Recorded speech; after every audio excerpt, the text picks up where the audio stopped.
आत्मनिर्भर गट्टू चिंकी। गट्टू चिंकी उछलते हुए स्कूल से घर आए और आते ही उन्होंने अपने बैग्स और लंच बैग्स इधर उधर फेंक दिए। शूज भी उन्होंने रैक में नहीं रखे। दोनों के शूज हॉल के दरवाजे से लेकर सोफे तक अस्त व्यस्त पड़े थे। आते ही दोनों सोफे पर बैठ गए। ओह शिट, थक गए। मम्मी, पानी लाना तो। मम्मी किचन में काम कर रही थी।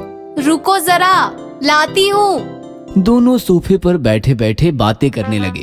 कल को लेकर मैं बहुत एक्साइटेड हूँ। हाँ, morning rally, slogans, flag hosting, बहुत मजा आएगा। जय वंदे मातरम। मातरम, बाप रे, और गला सूख गया।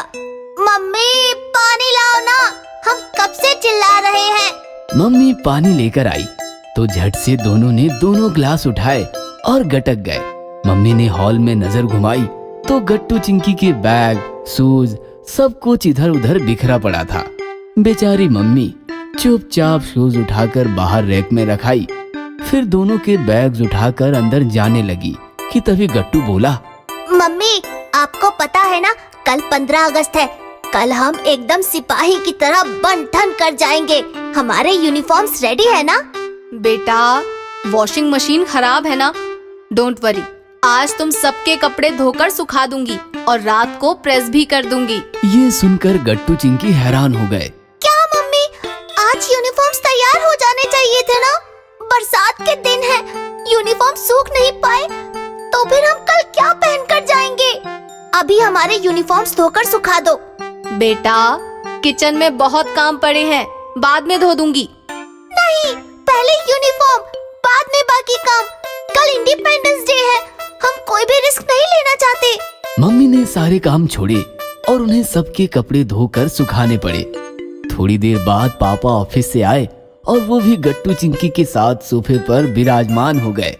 मम्मी हॉल में आई तो हॉल में बातें चल रही थी। बच्चों, कल सच में बहुत बड़ा दिन है। कल के दिन ही हमें आजादी मिली थी और आजादी से बढ़कर तो कुछ नहीं होता। अरे सुनो तो, जरा चाय लेकर आना। क्या तुम पापा के लिए चाय बना दोगे? प्लीज, तुम्हारे कपड़े धोने के चक्कर में मैं लेट हो गई हूँ और सब्जी भी लानी है, खाना भी बनाना है और भी बहुत काम है। क्या मम्मी, आप ही बनाओ ना, हम तो अभी फ्रेश भी नहीं हुए। एक काम करो, चाय के साथ साथ सैंडविच भी बना देना, थोड़ी भूख लगी है।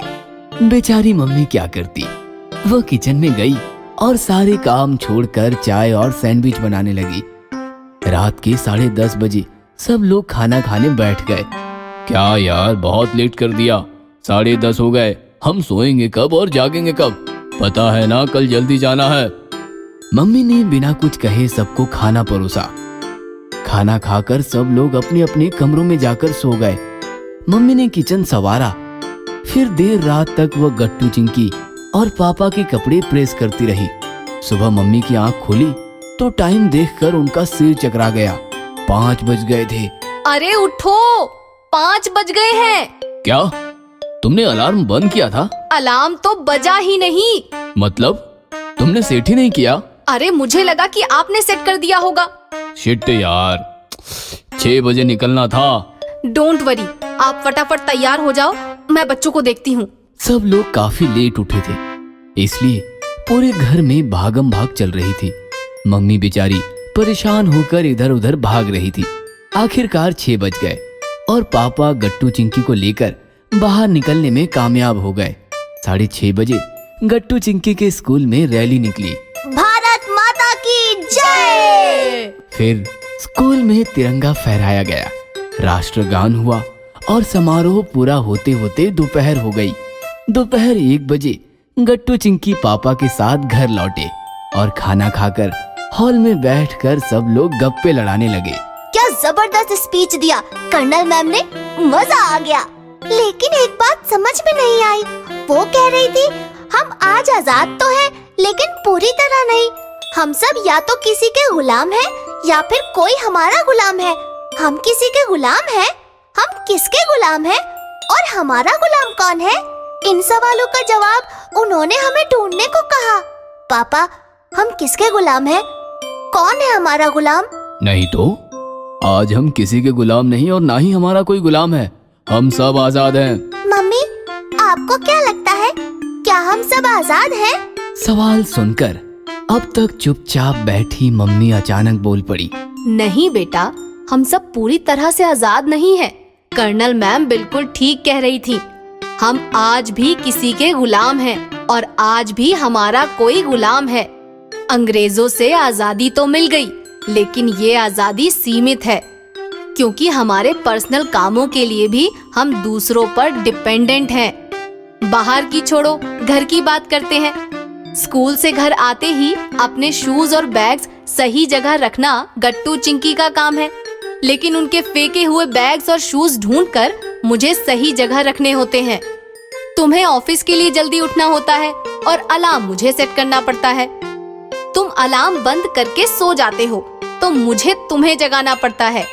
बच्चे तो बच्चे हैं, लेकिन बच्चे वो काम भी नहीं करते जो उनके लिए अच्छे हैं। हेल्प करना तो फिर दूर की बात। मतलब जैसे कर्नल मैम ने कहा, तुम सब मुझ पर डिपेंड हो, मतलब मेरे गुलाम हो। और आप विदाउट पेमेंट हमारे सारे काम करती हो, इसलिए आप हमारी। बस बेटा, आगे मत बोलना। आज हमें हमारी गलती का एहसास हो गया। सिर्फ देश आजाद हुआ है, हम नहीं, हमारे घर की महिलाएं नहीं। जाने अनजाने में हम महिलाओं को गुलाम की तरह ट्रीट करते हैं। हम हमारे छोटे छोटे कामों के लिए भी महिलाओं पर डिपेंड है। जब तक हम ये अपनी डिपेंडेंसी खत्म नहीं करते, तब तक हम खुद को इंडिपेंडेंट नहीं कहला सकते। बिल्कुल सही कहा पापा। सॉरी मम्मी, हम आज से आत्मनिर्भर बनेंगे। हमारे छोटे मोटे काम हम खुद ही करेंगे और ना ही खुद किसी के गुलाम बनेंगे और ना किसी को अपना गुलाम बनाएंगे। हम सबका अगला नारा आत्मनिर्भर बनना लक्ष्य हमारा।